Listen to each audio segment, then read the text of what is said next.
Cyber crime को लेकर अभी तक जो कार्रवाई हुई, कितने लोगों को अरेस्ट किया गया और किस तरीके से इन सबको गिरफ्तार किया गया? दिल्ली पुलिस का एक इनिशिएटिव था साइहॉक्स।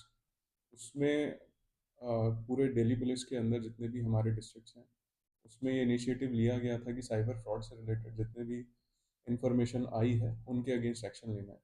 तो उसमें साउथ वेस्ट डिस्ट्रिक्ट के अंदर टोटल 42 एक्यूज जो हमारे अरेस्ट हुए हैं इस केस में।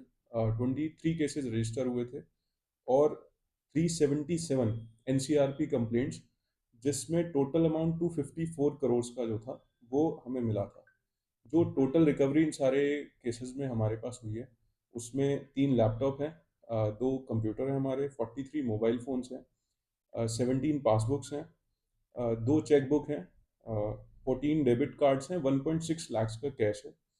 इसमें डिफरेंट टाइप ऑफ जो साइबर फ्रॉड्स हुए थे, चाहे वो इम्पर्सोनेशन है एज अ बैंक मैनेजर, चाहे इन्वेस्टमेंट फ्रॉड है, वर्क फ्रॉम होम का लिंक शेयर करा गया किसी के साथ, डिजिटल अरेस्ट है, या पेटीएम के मैनेजर बन के उन्होंने कॉल करा, उस तरीके से हमारे पास मल्टीपल कंप्लेंट्स का डेटा शेयर करा गया था I4C MHA के थ्रू, जो हमारे एरिया के अंदर ऑपरेट कर रहे थे साउथ वेस्ट डिस्ट्रिक्ट के अंदर। इसमें जो मेजर हमारे जिसमें जो क्रैकडाउन हुए हैं, वो एक कॉल सेंटर हुआ है जो कोटला मुबारकपुर से हुआ है, जिसमें टोटल 6 एक्यूज जो है हमारे इस केस में अरेस्ट हुआ था। और उसमें जो रिकवरी थी वो 2 कंप्यूटर की थी, 1 लैपटॉप, 5 स्मार्टफोन, 10 कीपैड के फ़ोन थे जो उस कॉल सेंटर से मिले थे। सिमिलरली एक जो दूसरा इंसिडेंट है जिसमें मेजर अरेस्ट हुआ है, वो 4 ग्रुप ऑफ गैंग था, मंडावली एरिया से वो ऑपरेट कर रहा था, और उनके पास भी 6 कंप्लेंट उनकी 3 बैंक अकाउंट से लिंक मिली थी। एक और जो दूसरा मेजर जो इंसिडेंट था जिसमें अरेस्ट हुआ है, वो एक डायनामिक ड्रीम्स के नाम से एक शेल कंपनी थी जो म्यूल अकाउंट प्रोवाइड कराती थी ऐसे साइबर क्रिमिनल्स को जिसका पैसा उनके अकाउंट में आता था। और उस कंपनी में जो कंप्लेंट रजिस्टर हुई थी, उसमें टोटल अमाउंट जो उनकी कंप्लेंट का जो म्यूल अकाउंट था उस पर आ रखा था, वो 186 करोड़ का था जिस पे कंप्लेंट्स आ रखी थी। तो इस तरीके से हमारा ये एक मेजर ऑपरेशन चला 2 दिन के लिए, जिसमें टोटल हमारे 42 एक्यूज अरेस्ट हुए और 23 केसेस हमने इसमें पुराने और नए मिला के रजिस्टर करे। लगभग कितने दिनों से ये फ्रॉड ये कर रहे थे? कितने दिन से ऑपरेट कर रहे थे और इनकी क्या प्रोफाइल क्या है? प्रोफाइल एज सच इनका मोस्टली अपने एरियाज के अंदर था। हमारे पास जो डेटा आया था, हमारे पास म्यूल अकाउंट का डेटा आया था और एटीएम विड्रॉल और चेक विड्रॉल्स का डेटा आया था कि ये सारे के सारे अकाउंट्स होल्डर्स जो हैं, ये कहीं ना कहीं फ्रॉड से रिलेटेड हैं। उसके डेटा के बेसिस पे हमने इस पे वर्क करा, और ये सारे ही साइबर फ्रॉड से रिलेटेड कंप्लेंट्स हैं। इसमें कुछ लोग जो हमने पकड़े हैं वो ऑलरेडी अरेस्टेड भी थे। जो कोलकाता पुलिस ने उनका गैंग का जो मेंबर्स थे, तो उनको ऑलरेडी अरेस्ट करके कोलकाता पुलिस और मुंबई पुलिस ने अरेस्ट कर रखा है। तो दिल्ली पुलिस हमेशा लोगों को जागरूक करने के लिए इस तरह के फ्रॉड किस तरह होता है, किससे बच्चे।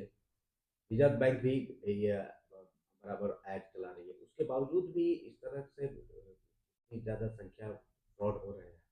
क्या कारण मानते हैं और लोगों को क्या आप संदेश देंगे? इसमें जो मेन 2 कारण हैं कि एक पहला है आपका डर, जिसके डर के साथ ये साइबर फ्रॉडस्टर्स खेलते हैं कि आपको डरा दिया कि आप अरेस्ट हो जाएंगे, डिजिटल अरेस्ट होगा, आप ये केवाईसी अपडेट नहीं करते हैं तो बैंक बंद हो जाएगा, आपकी क्रेडिट कार्ड बंद हो जाएगा। और दूसरा जो है ग्रीड, जो लालच होता है कि आपको 50%, 100% आप जो अपना इन्वेस्ट करेंगे उसका मिल जाएगा। तो मेजर जो फ्रॉड हैं कहीं ना कहीं वो इसके अराउंड ही रिवॉल्व कर रहे हैं। जो साइबर अटैक्स हैं जिसमें मालवेयर का इन्फ्यूजन है कहीं ना कहीं किसी कंप्यूटर के अंदर, वो बहुत अभी कम होते जा रहे हैं। इस तरीके के जिसमें फियर और ग्रीड पे जो मेनली काम कर रहे हैं साइबर फ्रॉड्स, वो ज़्यादा हमें मिले हैं। तो अपील मेनली यही रहेगी कि विदाउट वेरिफिकेशन किसी को आप अपना अकाउंट से पैसा ना दें। मोस्टली यही है कि आपका चाहे बैंक अकाउंट आप जाके उसको वेरीफाई करें, पेटीएम जो है उसके ऑफिशियल से बात करें, उनके जहाँ पे भी कॉल सेंटर्स हैं उन पे डायरेक्टली कॉल करने का कोशिश करें। बिकॉज मोस्टली जितनी भी सारी चीज़ें यहाँ पे हमें मिली हैं उसमें यही हुआ है कि ऑनलाइन जो आप लिंक्स पे क्लिक कर रहे हैं वो भी फ्रॉडस्टर्स यूज़ कर रहे हैं। जो पेटीएम के ऑफिशियल्स का नंबर है कभी कभार उसको भी वो मिसयूज़ कर रहे हैं।